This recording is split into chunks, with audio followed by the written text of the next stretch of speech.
Assalamualaikum warahmatullahi wabarakatuh. Jumpa kembali bersama saya di channel kajian pembelajaran Islam. Saat ini kita akan coba menggali satu buku yang saat ini sedang saya pelajari, yang berjudul tentang pendidikan anak dalam Islam. Sekali lagi, bahwa dalam channel ini bukan berarti saya yang paling banyak memiliki pemahaman tentang pendidikan Islam, melainkan kita sharing karena kita sebagai orang yang sudah berkeluarga, sebagai orang yang memiliki anak, istri, dan lain sebagainya, tentu kita mengalami berbagai macam tantangan, berbagai macam masalah, dan ini perlu kita pecahkan semuanya berdasarkan ilmu pengetahuan dan konsep dasar Islam. Yang mungkin akan coba kita bahas saat ini adalah tentang perkawinan ideal dan kaitannya dengan pendidikan. Jadi kalau kita berpikir sepintas, kadang mungkin anak sekarang melakukan sebuah pernikahan itu hanya karena dilihat dari sudut pandang mata, cantik, suka, didekati, berpacaran, kemudian menikah gitu. Ternyata ini itu di dalam konsep pendidikan Islam, bagaimana anak kita bisa memiliki pengetahuan dan konsep pendidikan Islam itu harus diawali dengan bagaimana orang tuanya memilih pasangan. Jadi perkawinan ideal itu kaitannya dengan pendidikan sangat erat sekali. Oleh karena itu saya coba akan paparkan sedikit tentang beberapa hal. Yang pertama akan kita bahas yaitu perkawinan sebagai fitrah insani. Itu yang pertama yang akan kita bahas. Kemudian nanti akan kita kembangkan lagi perkawinan sebagai kemaslahatan sosial, dan ditindaklanjuti lagi nanti perkawinan selektif dan berdasarkan pilihan. Nah, yang akan kita bahas pertama saat ini adalah perkawinan sebagai fitrah insani. Seperti apa sih perkawinan sebagai fitrah insani? Baihaqi telah meriwayatkan hadis dari Sa'ad bin Abi Waqqas radhiyallahu an. Seperti ini hadirin. Innallaha abdalana birruhbaniyatil hanifiyatis samha. Sesungguhnya Allah telah menggantikan pola hidup kerohiban kita dengan ajaran agama yang lurus dan mudah. Nah, dalam riwayat ini menggambarkan bahwa tidak ada permasalahan yang sulit untuk dipecahkan dalam keluarga ketika sandaran kita adalah Al-Quran, ketika sandaran kita adalah As-Sunnah, ketika kita back to Al-Quran, ketika kita kembali kepada Al-Quran. Semuanya tidak ada yang sulit dan tidak akan melahirkan satu efek atau satu akibat yang nanti di akhirnya kurang baik. Sekarang kita bisa rasakan sendiri, ketika Al-Quran itu dibaca, Masya Allah, benar-benar Al-Quran fisifa, benar-benar Al-Quran itu dapat menjadi obat. Itu kita belum kaji sejauh mana tentang kedalaman isi daripada Al-Quran tersebut. Apalagi kalau kita memahami satu persatu. Nah, oleh karena itu, di dalam channel kajian pembelajaran Islam ini, sekali lagi saya tidak untuk memberikan pengetahuan. Mungkin silahkan, kebanyakannya saya hanya membuat isu dari buku-buku yang saya baca, dari apa yang saya pelajari, yang kemudian kita pecahkan bersama.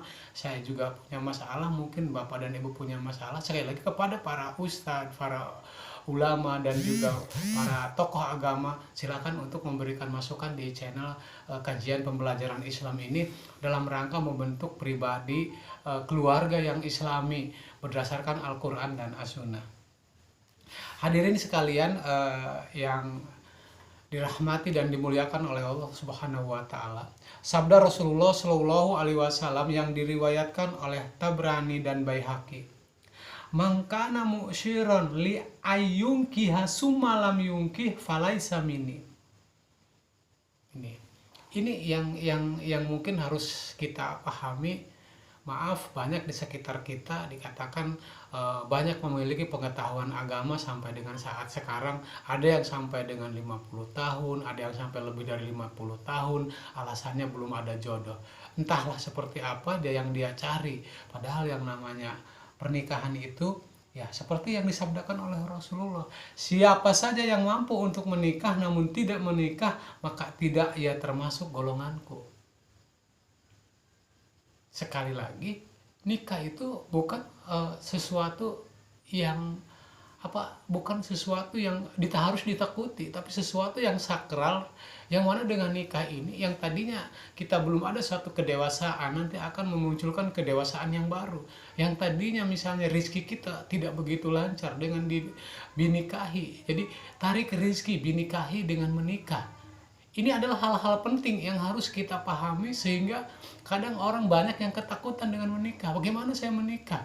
Yang terpenting itu adalah bagaimana kita bisa membuka 8 pintu rezeki. Mungkin nanti kita coba beberapa kajian yang di antara pintu rezeki itu salah satunya adalah dengan menikah. Jadi pertama mungkin dengan bekerja. Yang kedua menikah. Dengan menikah kita sudah, dan dengan menikah dan bekerja kita sudah membuka 2 pintu rezeki. Bagaimana kalau seandainya kita membaca istighfar? Berarti kita sudah membuka 3 kunci rezeki. Nah, bagaimana kita dengan sedekah? Nah, dengan sedekah tersebut kita sudah, sampai ke 8 kunci rezeki itu bisa kita buka. Insya Allah rezeki akan berdatangan, dan Allah akan mendatangkan rezeki juga dari tempat yang tidak diduga-duga. Inilah yang harus menjadi sandaran berpikir kita. Jangan justru karena hari ini kita tidak bisa mendapatkan sesuatu yang kita inginkan, kemudian kita aral, kemudian kita menyalahkan Allah, padahal kita nggak pernah mengerti, nggak pernah mengkaji Al-Quran. Kita jarang belajar tentang Al-Quran. Apa sih solusinya? Padahal waktu tadi setelah sholat duhur di tempat kerja saya tadi sudah saya katakan bahwa dzalikal kitabul la raiba fihi hudal lil muttaqin. Jadi kitab itu Al-Qur'an, tiada keraguan padanya dan dapat jadi petunjuk bagi orang-orang yang bertakwa. Hadirin sekalian yang dimuliakan oleh Allah Subhanahu wa taala. Kemudian kita coba baca firman Allah, fitratallahi allati fataran nasi 'alaiha la tabdila li khalfillahi dzalika ad-dinul qayyim walakinna aktsarun nasi la ya'lamun. Di dalam Quran surat Ar-Rum 30. Tetaplah atas fitrah Allah yang telah menciptakan manusia menurut fitrah itu. Tidak ada perubahan pada fitrah Allah.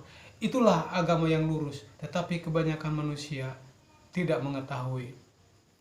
Sekali lagi bahwa kita coba baca-baca, atau kalau memang saat ini kita tidak paham, untuk memahaminya kita bisa dengan cara membeli buku, dengan membaca, belajar kepada ustadz terdekat, atau buka Google. Banyak sekali, menurut saya saat ini banyak sekali teknologi yang bisa membuat kita untuk bisa lebih jauh memberikan wawasan dan pengetahuan tentang agama Islam. Hadirin sekalian yang dimuliakan oleh Allah Subhanahu wa taala, untuk kajian perkawinan sebagai fitrah insani mungkin saya coba cukupkan di sini dulu, karena kebetulan tadi sudah ada datang waktu Isya. Saya cukupkan sampai di sini. Terima kasih atas segala perhatian. Mohon maaf atas segala kekurangan. Kita jumpa lagi di channel kajian pembelajaran Islam. Assalamualaikum warahmatullahi wabarakatuh.